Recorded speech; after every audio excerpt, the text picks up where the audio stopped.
welcome Barak Lurie. Thank you, guys. Thank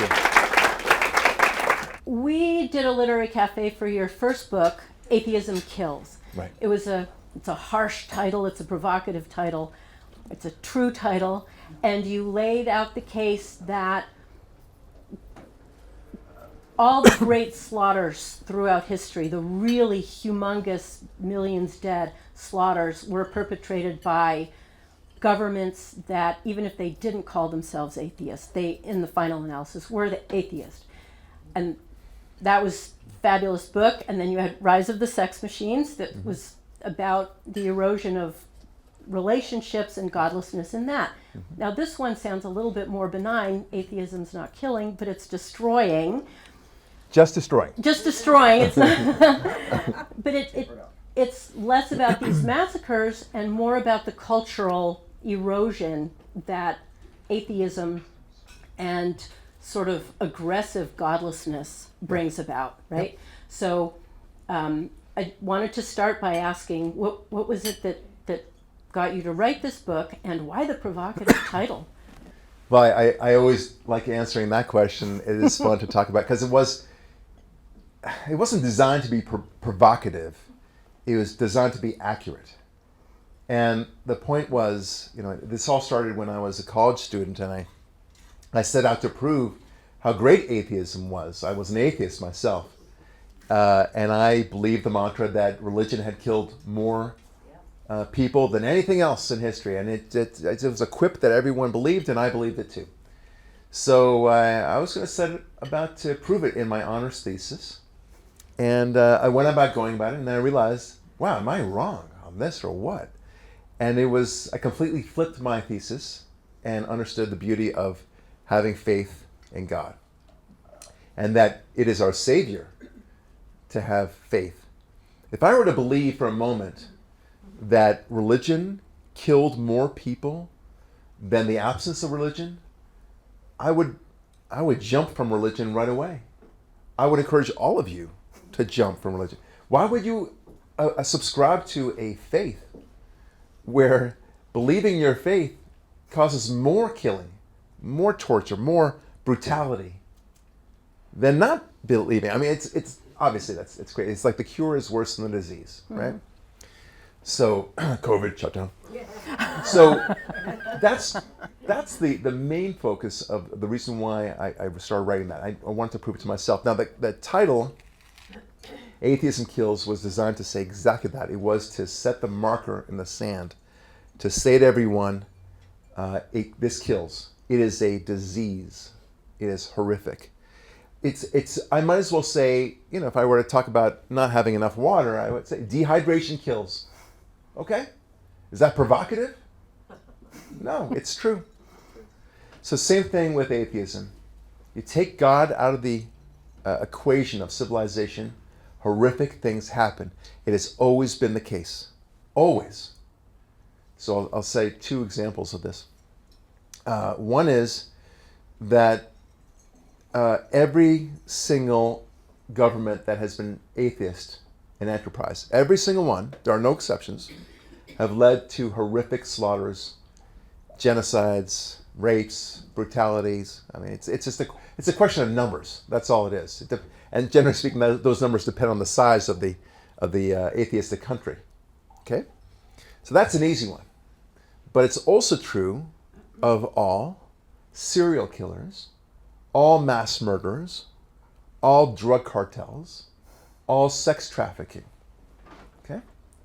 There is not one mafia head that you will find that is loving the mafia and also goes to church all the time.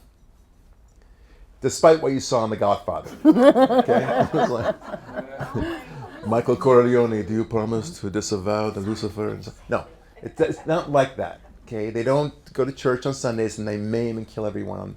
That's a Mario Puzo thing. That's fine. The fact is, the drug cartels, everyone in the drug cartel business, sex trafficking business, they're all godless. Okay, so that's one thing.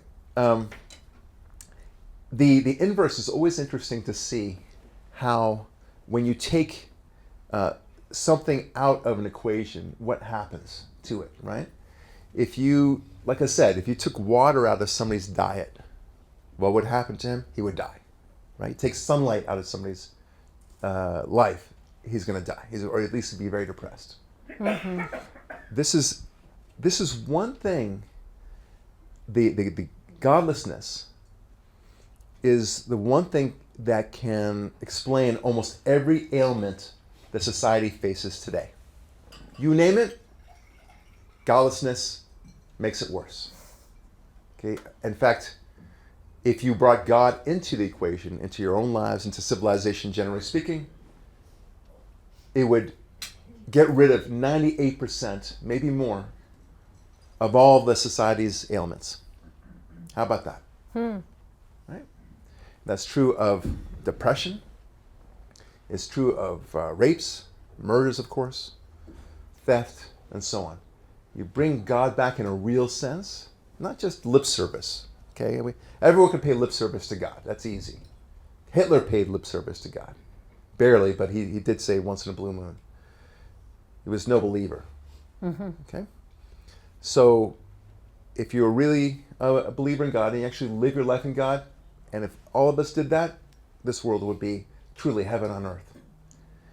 That's the essence of that. So I want to make it very clear to everyone. It's the correlation between godlessness and the horrors of history is so strong that it is beguiling to wonder how nobody else sees it so directly. It's so obvious. So most of my book work is about associations and correlations. I show that to the point that I believe that there's causation. Okay. I want to go to your next question, I suppose, but I want to add one more point. Yeah. In 2018, there were 3 mass murder shootings. One of them was in Gilroy, I believe. 2019. In Gilroy, another one was, I think, in Las Vegas, another one in Pennsylvania somewhere. Anyway, they all happened within about 3 weeks of each other. So there was a lot of attention to it. You may recall it. And so the fine people of the Los Angeles Times, they decided that they were going to do a study, and it was called the Violence Project, and figure out what these mass murderers had in common. Yeah. Mm-hmm. We're going to find it out. And so they went from 1990 to the then present, 2019, and after a long, extensive research, they found some commonalities. They did. Here they are. Each of these killers had troubled childhoods. They each had traumatic moments that just happened just before the break, meaning like the breakup with a girlfriend, or a loss of a job, something like that.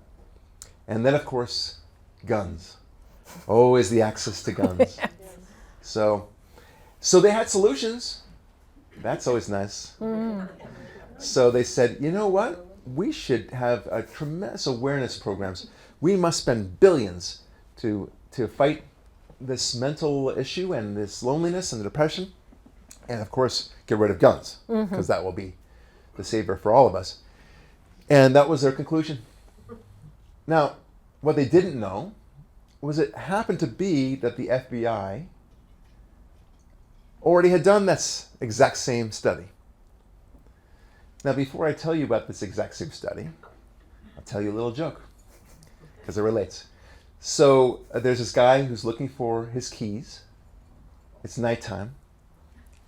And it's near a lamppost, and he's looking around. It's all snowy and everything, and he's looking around for his keys. And another man sees him and says, "Excuse me, sir, are you okay? Are you looking for something?" The man says, "Yes, I happen to be looking for my car keys." "Oh, did you drop it off near here?" He goes, "Actually, no, I dropped it off 2 blocks ago near my car." And he says, "Well, shouldn't you be looking for your keys near your car then?" He goes, "Yeah, but this is where the light is." Right? So this is the way of how people think of these things. they don't want to see where the light is making it very, they'd rather not look where they want the light to be. See, the Violence Project, they wanted the light to be that it was guns, and it was some sort of trauma and otherwise like that. But the reality is the light, or at least where the keys were, so to speak, was godlessness. And the FBI study, they dug deeply into it, and they found almost 100% correlation. And I would say actually 100% correlation between somebody's a devotion to God, or the lack of devotion to any God, and these mass murders. So in other words, all these mass murderers, all these serial killers, all of them had no God in their lives. Okay? Correlation? Yeah, you betcha. Causation? Not 100%. Can't prove it like that. I would say that you can, but it's an argument to be made. Okay? Very important to understand this. It's a fact that screams at you and says, look at me, look at me. This could be an issue. But they didn't want to look at that issue. And I'm saying that most of society doesn't want you to look at the God issue. Mm-hmm. That's the last thing they want you to do. It must be something else. Okay? So I hope that explains that. So you pick up this book, Atheism Destroys, and you think this must be a tome about theology. And it's not theological particularly, but you take us through various of society's ills, the destruction of free speech, crime, as you just alluded to, the destruction of family and of relationships. And you read this and you think, that's interesting, free speech and godlessness, how do those relate? Family and godlessness, but you make the case. Can you walk us through some of those and explain why free speech and God absolutely go together? You can't have one without the other. I think you make that case. Yeah, right. When people think of free speech, it's very interesting to me. The first thing they think about, oh, well, free speech, that's important. I get to complain to my government about the latest bill that was passed, right? Or I get to talk about my neighbor and complain to her about her lawn being too long. And if I don't like it, I can write an opinion about it in the local paper. That's not what free speech is. People forget that the First Amendment is not just free speech, it's also about freedom of religion. Did they forget to add the Second Amendment? They said, let's just squeeze it into the First Amendment because we want the nice round number 10 for the 10 Bill of Rights, right? It would be awkward if we said 11. This one goes to 11, right? So that would be awkward. No, the reason why they put it together is because, to my mind, they're one and the same. How about that? Whenever you hear about dissidents in the former Soviet Union, for example, or in China, when they have any sort of freedom whatsoever, what's the first thing that they do? They pray, right? Mm-hmm. They don't say, oh, I want to contest my speeding ticket. No, they pray. Mm-hmm. They want the right to pray. That's true. That's really what's going on. And I think the Founding Fathers understood that very well. And free speech, it doesn't mean anything without God. What do you care if there's free speech or not? So what? What's your free speech for if you don't do it for religion, if you don't care about God, if you don't believe in God, if God's not part of your life? What do you care about free speech? So what? Free speech can be controlled. There's dangerous words out there. Mm-hmm. So let's, control people for the good of society. Right? It's always for the good of society. So that's the freedom of speech angle. Mm-hmm. And interestingly, only in America, and I did a study of all the various existing constitutions out there. It's only all these other constitutions, they have the right to free speech. All of them do. You know that? South Africa has it. The Philippines has it. Even the EU has it. But none of them say that it comes from God. They just say that you have the right, but we can take that away from you. Right? So every single one of them just ignores the God issue. And if you feel that free speech is a right, but you don't know that it comes from God, then of course it could always be limited. And as a consequence, that's what we see in Australia. We see it in England now. We see all these dramatic restrictions. And apparently free speech means you can say whatever you want so long as it doesn't displease us. Right? Which obviously means there's no free speech. Right. That's the issue. I found that fascinating, and for some crazy reason, when people think about America, they not only think about liberty, but they think about free speech, right? That's the first thing. They know as soon as they land in America, they get to say what they want. There's a breath of fresh air. And that's the reason why. The other point was about family. Right. So without God, it's a very long chapter. It's a fun chapter. It's a challenging chapter. There are serious, challenging questions to it. Some of them are disturbing, but it all relates to the issue of relationships. Relationships will collapse. You are seeing more and more of our society not relating with one another at all. Have you seen this among the millennials? Right, Gen Zers and such, where they can't talk to you, eye-to-eye contact, for example. They don't connect in that way that you would expect them to as young people, but they don't. And it's not just because of technology. It's because they don't have a sense of a greater purpose in their lives. And they don't have that connection to God. And if you don't have it, it all falls apart. There is no need for you to have children. I will ask any atheist who has a child, why did you have that child? And it's remarkable how many times the person will say, turn to her husband, his husband, whatever, and say, yeah, honey, why did we have this child? I hear that over and over again. And then I say, just tell me.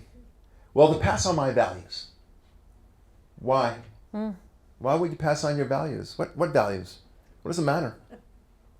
And how do you know that your child is going to run with your values, right? All of us, I think a lot of us have children, right? I have 3 children. But it's not a guarantee that they'll think and believe and pass on your values. They might go fully woke on you for all you know, right? And it happens. It does happen, right? So you've had this child, you've spent all this money, you've invested so much of your heart and soul, and then they hate you. What a great investment, right? So, no, the reason why you have children is because God said so, for one thing, and because they are a joy and a blessing to have, right? That's it.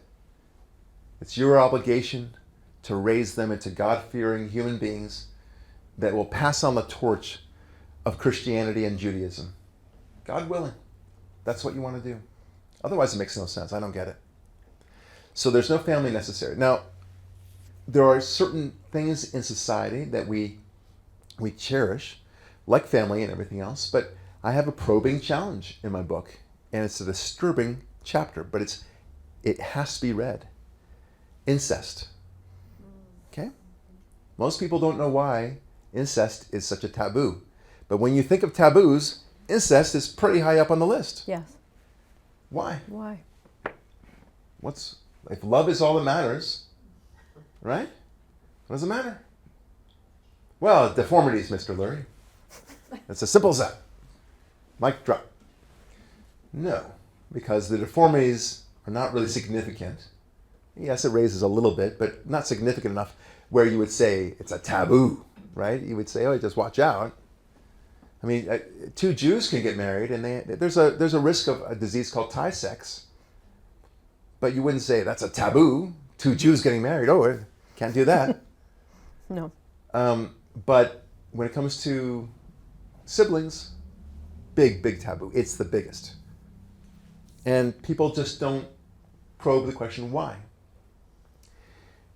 The reason why, I don't want to give away the whole thing, but the point is that well, why not have, let's say, get around it? Why not have two brothers can get married, right? There's no risk of deformity in children there, two sisters and such. Or what if a brother or sister decide, hey, why don't we wait until we're out of the house and then we can go at it? Or I'll wait until she can't have kids anymore and then we'll have love, right? It's right. I mean, everyone have people thought about this, right? Because it needs to be thought about. Mm-hmm. You have to ask all these questions. What about? What about? What about? And yet, it still feels wrong, and it is wrong, but we just don't know why. But here's the kicker. You think incest is a taboo worldwide. It's not. Okay? And I'm not talking about small African nations that still practice it in the bush. Okay? No. Russia allows it. Russia's not in good stead these days. But still, Italy allows it. A lot of these European countries that you think are advanced countries are totally cool with it. And especially if it's gay, then it's okay. There's a couple of other, I think Romania says it's okay so long as it doesn't bring, bad publicity or shame to anybody. Whatever that means, right? So it's weird. And so you're seeing this kind of collapse in the incest world. Things that you take for granted, things are changing. And that, of course, leads to the collapse of civilization. Then, of course, we saw the collapse of marriage. You're seeing polyamory. Who knows what polyamory is? Right? Okay. It's a new word, isn't it? We've all learned this only for the past 5 years or so. And we knew what polygamy was. We said, if they allow gay marriage, well, then polygamy's not far off. We didn't have to worry about it, as it turns out. Because they're not interested in marriage anyway. Why would they bind each other to marriage? So they instead just want these groupings. This is happening all over the country and all over the world. 3 or more people just grouping together, having romantic trysts, and sometimes raising children together for economic reasons. Do you think this is going to be healthy for society? So this is all because of godlessness. And it's interesting because you have to ask yourself, why wouldn't they have 3 or more parents? Why wouldn't they if they didn't have God in their lives? You have to think like an atheist. Okay? You have to open up your mind to the natural way of thinking of an atheist. They have to do this. So that's why the divorce rates are so high. For an atheist, getting married, why? Why would they do that, first of all? And if they did, well, if things get troublesome, let's get out. You have to have that sense of God wants me to try to stay in as much as I can. God wants that. Anyway, without God, we lose the family as well. And the situation with incest and godlessness and families being broken, those are truly horrible for women in particular. I mean, it's really destructive for women's roles. Yeah. It seems to me that Judeo-Christian values and virtues and ideals elevated women in society and in the family. So these are counter to that. You also mentioned that, and I really can't even fathom this, adoptions are being allowed by thruples? Yeah. Can you, what's the argument for this? Well, it's a very logical step, and I started predicting this about 7 years ago. Why wouldn't you allow that? You have to think like an atheist. You have to think about somebody who considers himself super practical. If we think about dual income couples, right? Well, she needs to work also, and that way we can let Johnny go to private school. But private school is super expensive now. Wouldn't it be great if we had a third income? Right? There you go. Done. And, there's no... People confuse polygamy and polyamory. That it's really not the same thing. But the point is that it's all matters of convenience at this point. People are adopting. They want to have this village attitude, right? It takes a village sort of approach. But in fact, by giving everyone responsibility, no one really has any responsibility. And who suffers? The child. The child. Of course. So, and women really, really suffer in this environment. Women have no idea, and not you, of course, not the ladies here, but most left-leaning women, it's really remarkable to hear them talk about marriage as a patriarchal construct that causes them to suffer. I'm like, really? This was the greatest boon for women. It protected women. Is good for civilization all around, but particularly for women. It protected them. And when I hear that, I have to ask them, how so? Just how so? How was it better before the institution of marriage for women? Tell me. It was a great feminist moment, I suppose, right? Anyway, so you get the idea. Marriage is going to collapse without God. This is my mission, is to show what the world looks like without God. I just want to show it. And it's so destructive. And it's the inverse of believing in God. Believing in God is wonderful. We all need to believe in God. It's great. But we need to know what a world without God would look like, right? I always make the comparison to brushing your teeth. I have young kids. I'm constantly telling them to brush their teeth, right? We've all had that, right? But no, little Johnny won't learn until he gets cavities, right? And root canal work, or whatever it might be. Johnny, put those rubber bands in the orthodontist, please, right? They don't. They have to learn in the breach, always, it seems. But I don't want our civilization to have the root canal. I don't want it. We need to understand that brushing your teeth is great, and not brushing them is horrible. Okay? That's why we do it, right? Now in the 60s, some of us lived through the 60s, I'm guessing. So there was the great writer Tom Wolfe. He wrote Bonfire, The Vanities, and The Right Stuff, and he's a great writer. And he talked about how the hippies in the 60s, they decided they didn't want to shower anymore because, animals don't need to shower. And it didn't seem natural to them to wash their hair. And so they decided to go natural, be one with nature. So no deodorant either, it's like, it's just amazing. I try to tell my kids about the hippies. And for that, a little YouTube videos of hippies for them. Like, this is what it's like, Max. And he thought that was the funniest thing. And I said, the one thing you're missing, and they were dancing and all that stuff, and they look crazy, Dad. And I said, yeah, but the one thing that's missing from this is that you can't smell them.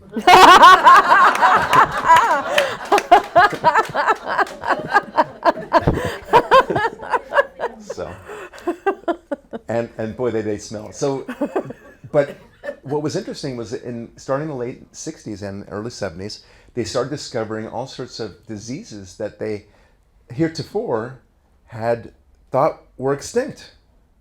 All of a sudden, they're back.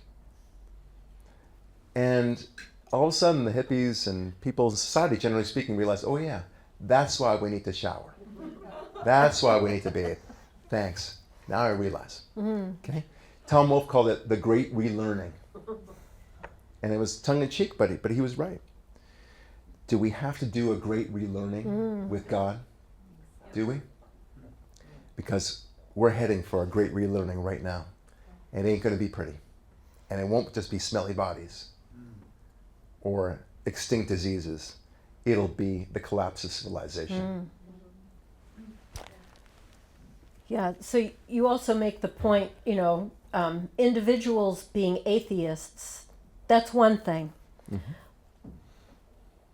And I think you had said when you were an atheist, I can be, but thank God, Right. thank goodness, not everybody is, Right. right? So it's individuals can make that choice, but it's when governance is from a position of atheism or godlessness, or when we're fighting the forces even not in governance Right. that is suppressing religion. So we can each decide to be believers or not, but the picture that you paint is one without God. And it's not just atheism. You've made this point. It's the vehement rejection of God. It's not my choice. It's thou also shalt not Right. believe, right? Which is kind of a religion in itself. So you do paint this picture of how it would look without God. And one of the main points you make is, without God, how do you have standards? Yeah. There are no standards. How do you know good versus evil? How do you make these moral judgments? How do you know when to be courageous? How can you say that something is worth being afraid of or not? Yeah. Right? The whole standards thing. So could you talk about that? Yeah. Yeah. So one of the chief complaints about atheism kills and now atheism destroys is how outrageous it is that I declare that they as an atheist are murderers and rapists and stuff like that. I didn't say that. I said atheism kills. I know, I remember a law school professor that I had. He was a communist. He was a nice guy. I don't think he killed anybody, at least that I know about. But he subscribed to an ideology that did kill people. It was idiotic. It's idiotic for people to say, I'm an atheist, but I'm a great guy. I'm sorry. It's just, you subscribe to a belief that if actually implemented as you want it to be implemented, it will lead to horrific stuff. Maybe you don't want it to lead to horrific stuff. That's fine. I get that. But I don't care. You may not want cavities, but if you don't brush your teeth, you're going to get some cavities. All right? If you don't drink water, you will dehydrate and you'll die. So when I hear somebody who's an atheist, look, I'm embarrassed. I got to tell you, I'm embarrassed. I was an atheist from the time I was 11 years old, and it's such a childish philosophy that I respect myself as an 11-year-old. I gave it up when I was 22 years old, and even then I thought I was too old to not have figured it out by then. So I'm embarrassed. I should have given it up when I was 15. Right? So atheism is a destructive, horrific ideology. And yes, it's an ideology. So you hear a lot of people say that it's not an ideology. I'll get to that in a moment.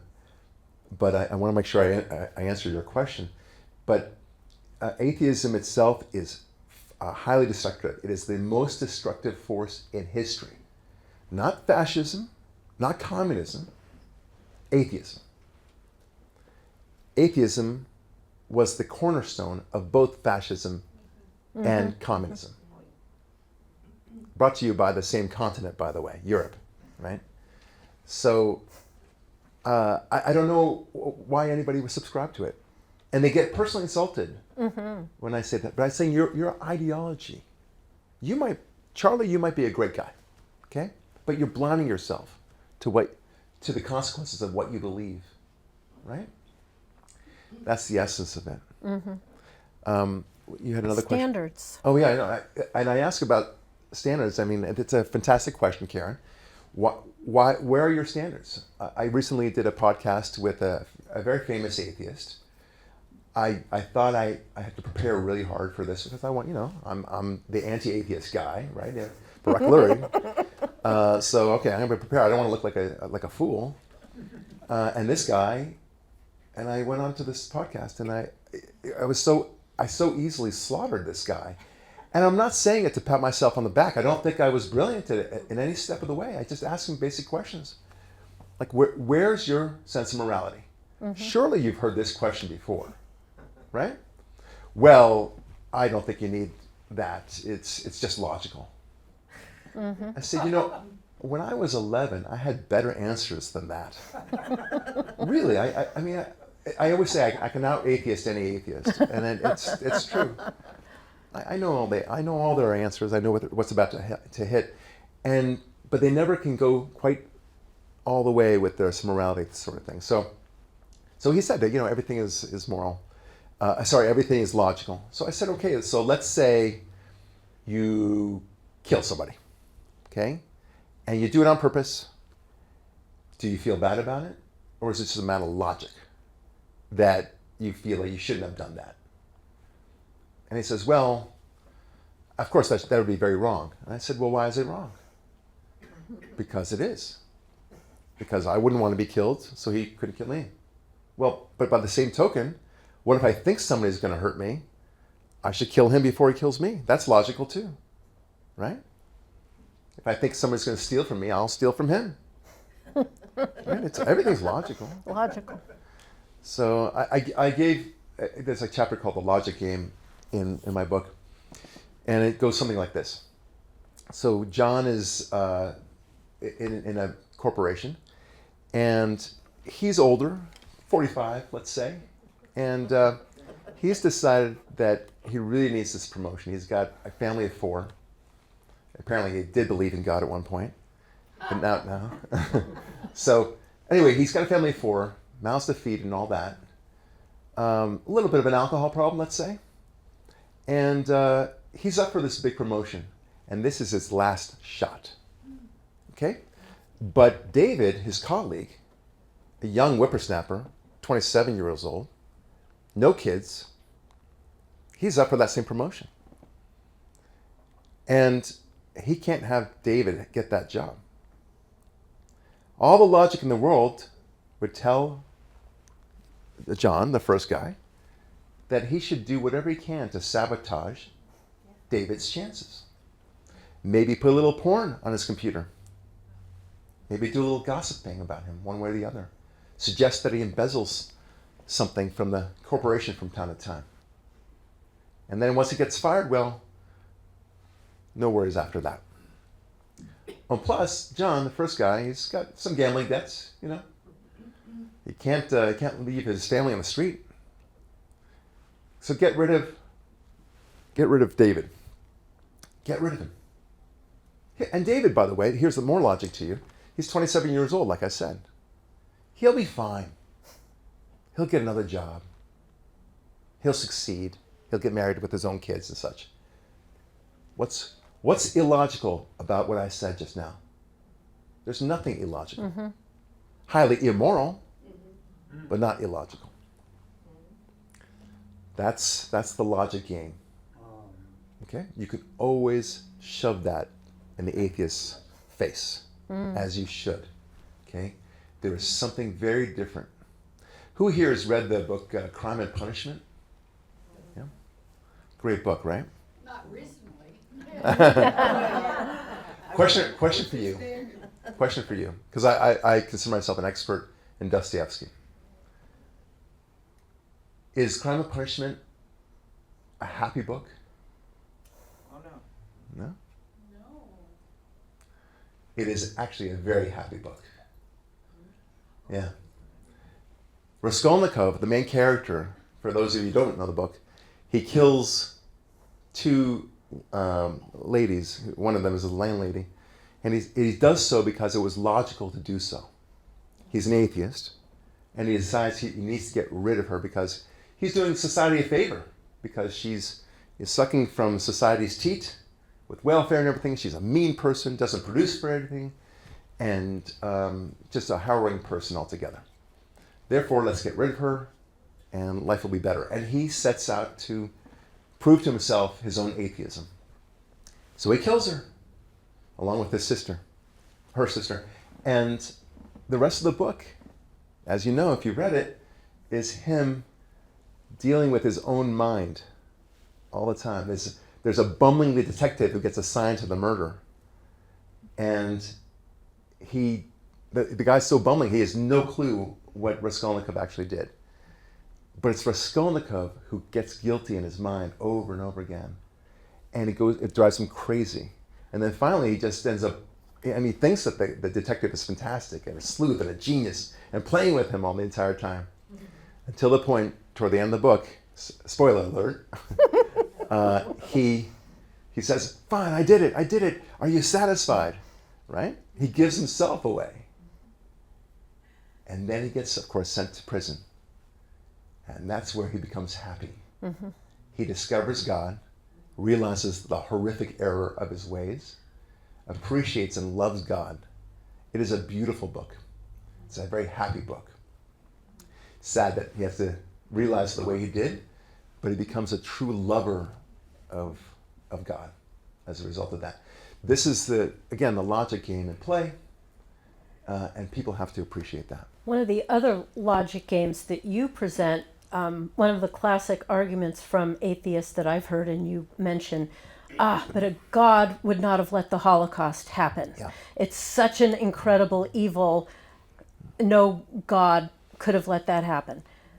But you make the point of a little bit less evil would have been okay, right, or less evil. So there's two parts out of that. Where's this whole spectrum of evil, and what about now? Mm-hmm. But also, is it God who let it happen, right, or is it us? Right. And I thought this was really compelling. Yeah. So when people think about evil, the go-to poster boy is Hitler, right? How could there be a God if there's a Hitler? And then you'd say to yourself, well, okay, so we let this madman grow and grow and grow, and then we expect God to step in and say, right? It's a weird thing. We could have stopped Hitler. All of you have learned this from history class. I mean, by the way, your grandkids and kids didn't learn this, right, but you learned it. We could have stopped Hitler at 10 different off-ramps throughout World War II. It got to the point, it was so obscene. This madman who had no more control of 20 men, maybe, was able to grow and grow as he did. And we could have killed him, stopped him in so many different ways, gone to war with him. During the phony war, we could have easily stopped him. But no, we just kept on letting him grow. It's like people, I don't know, they don't tend to their own garden, right? And then there's rats and weeds and everything else growing, and I don't know, possums are invading your house, and you say, how could this have happened? Right? Well, maybe you let this happen. Right. So that's the issue. God is not our butler. We all know that. We've heard that expression, right? We have to do something ourselves. We have to take care of our own problems, and that's the answer to the, how could there be a Hitler? It's nonsense. We have nobody but ourselves to blame, essentially. Now, these same people, by the way, these very same people will then point to the Bible about the Canaanites, whom the Israelites had to kill, and they say, look at that horrific stuff that happened there, right? How could the Israelites have killed the Canaanites? Isn't that terrible, right? Well, wait a minute. The Canaanites were such vicious people, and they were engaging in child sacrifice and these terrible things as well. So they complain about the Canaanites and how vicious they were, and at the same time, they don't like it when they've been wiped out finally. So God did take care of the evil, but then they're angry that the God took care of the evil. So will there come a time, I don't know, 100 years from now, where they'll say, how could there be a God when there was such a slaughter of Germans in World War II? Mm-hmm. How about that, Mr. Lurie? Right? It's an odd duck argument. Now, when people say, kind of the second point, which is, how can there be God when there's such evil like this? So I always kind of go one step at a time like this. I say, okay, so let's imagine your world, Mr. Atheist, where there can be no genocide, there can be no mass killings like we saw in World War II, no Holocaust. It's impossible, because God would intervene all the time. So boom, it's gone. fantasy world, but just let's imagine. All right, well then the atheist will be happy, right? No. He'll say, again, remember now, it's almost impossible to conceive the idea of genocide. It's impossible. Now he'll say, serial killers and mass murderers. How can there be a God if there's such a thing? I say, okay, fine. Poof. Those go away too. There's no such thing as serial killers, mass murderers. And then they'll say, how can be a God if there's any murder or any rape or any brutal assault? So okay, fine. So get rid of that. And then it goes down to the line to the point where you say, how can there be a God when I have bunions on my feet? Right. Right? They will never be satisfied. They're looking for the Garden of Eden, ironically. Only when they get the Garden of Eden will they then acknowledge the possibility that there's a God. That's not the way that good and evil work. It's not the way that free will works either.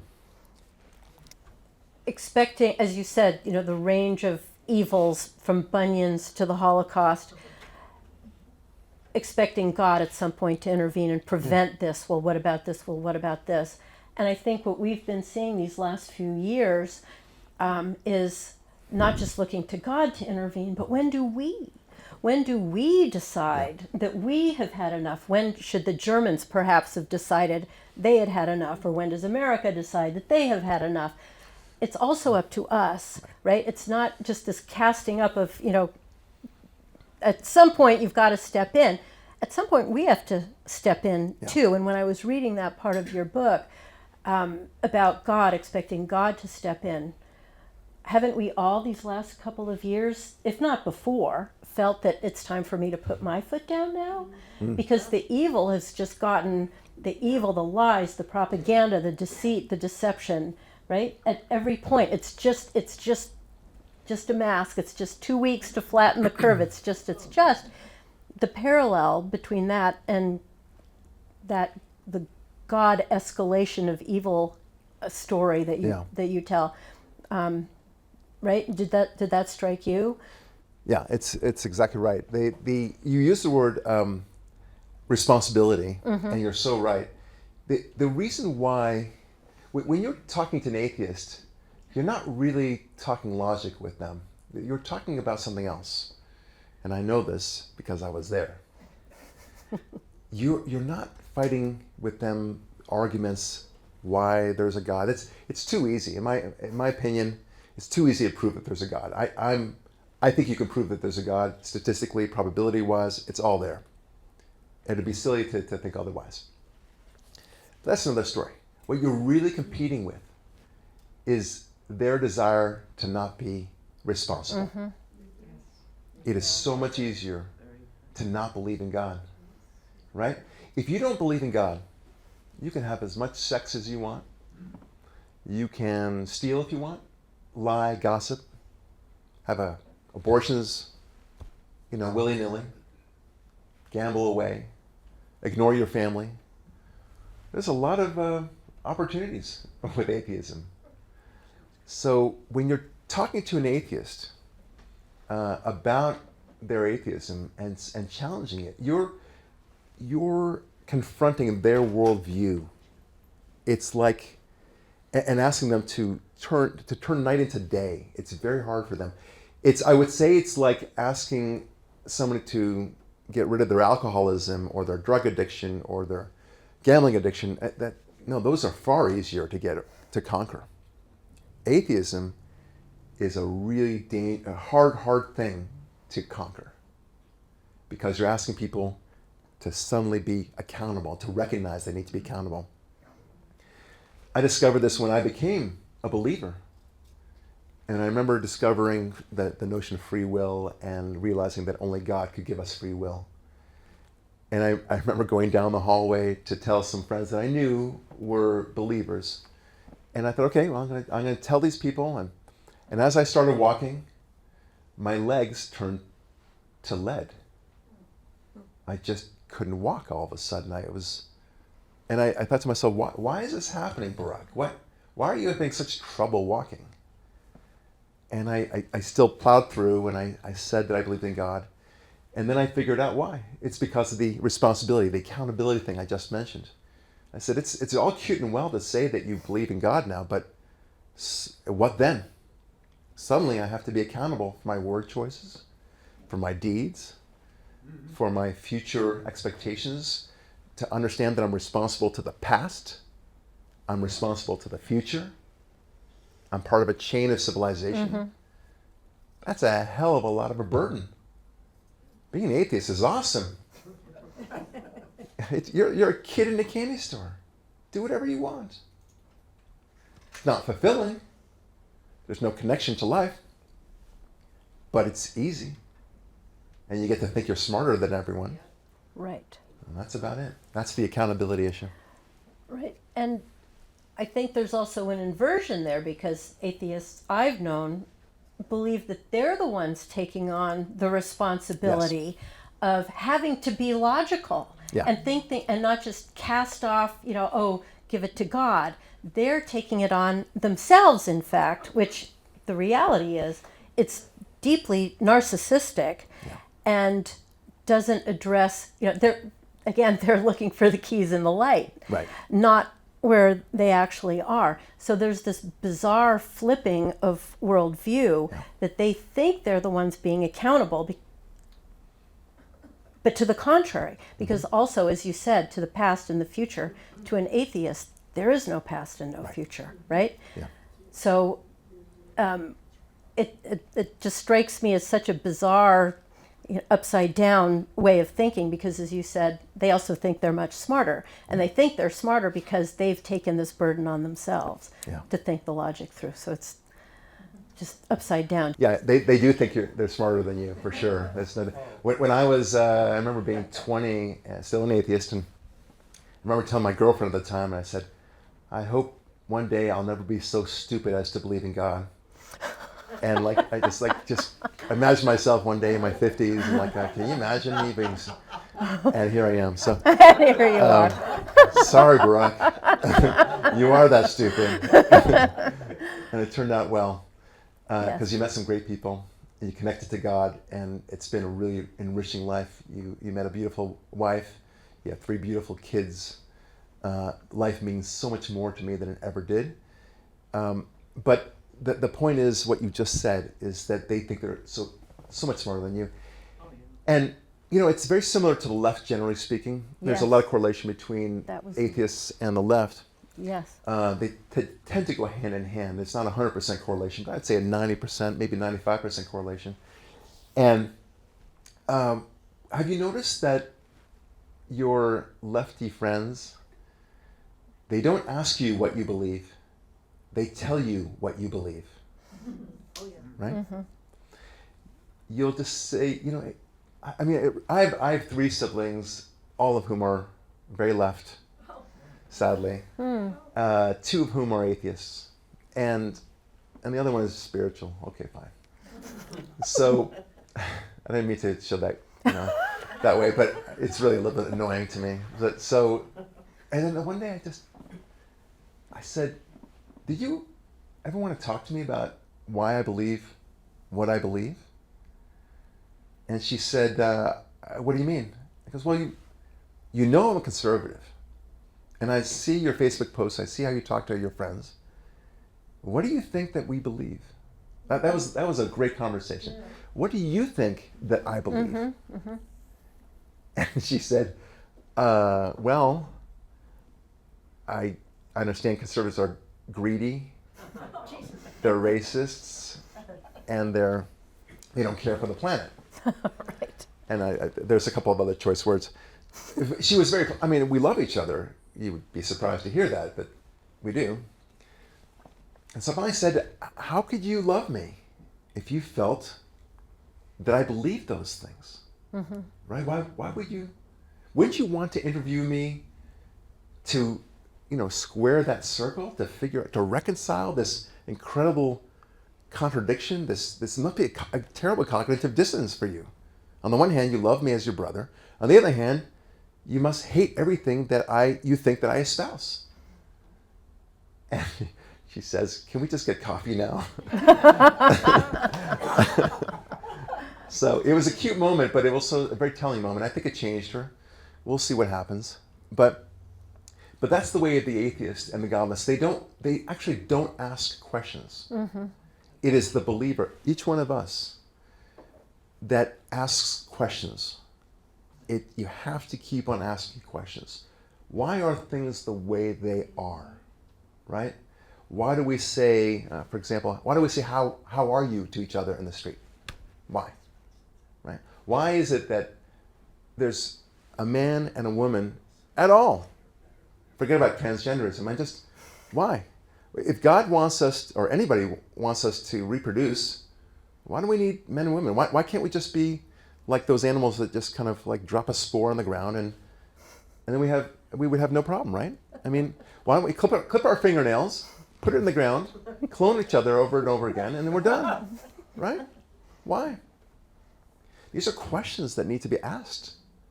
There's very simple answers to it, but you have to ask the questions. First the questions, then the answers, right?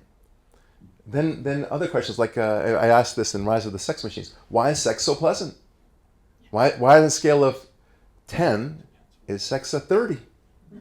Right? Why? I mean, you can get me to do a lot of things for a 7.5. I don't need a 30, right? But it's a 30.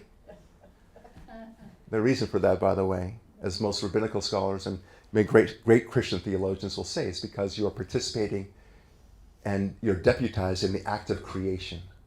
It's the one moment where you can see God's insight and joy. That's the reason why. That's the only thing that ever made sense to me. But these are questions you need to ask. Why do we have families? Why? Why is incest so bad? Right? Why not polyamory and polygamy? These are questions that atheists don't ask. They think that they're scientific. They think that they love science. They don't. I mean, we've seen that in the COVID years, mm-hmm. right? One day they'll call it the COVID years, I suppose. But we see this kind of anti-science movement going on because it doesn't conform with what they want to believe. But it's we Christians and Jews who've asked all the important questions. It's because of Christianity that we discovered the Big Bang. There would be no Big Bang, discovery at least, without Christians. It was a Belgian monk who discovered the Big Bang. Did you know that? And he didn't just happen to be a monk and happen to be a scientist at the same time. No. This Belgian monk, his name is Georges Lemaitre. You like my French accent? It's not bad, right? Not bad. So this Belgian monk believed in the Bible. And he said, this Bible says there was a beginning, baby. And he just, like one of those treasure, like National Treasure with, what's his name? Nicolas Cage, right? He's got a treasure map.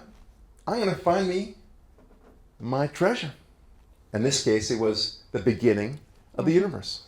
Had he not had that Bible as a treasure map, he would never have thought in the first place to look for it, right? Speak about, finding the keys in the light. Right. He wouldn't have any ground to do so. But he had the Bible. The Bible told him that there was a beginning. He found the beginning. Surprise, surprise, paleontology shows us that all the animals have arrived exactly. The right order. Not just mostly, but exactly in the order that the Bible said. Coincidence? Okay. I do have to get going soon, but I'd like to, help sign some books if people are interested. Thank you so much. Really, bravo.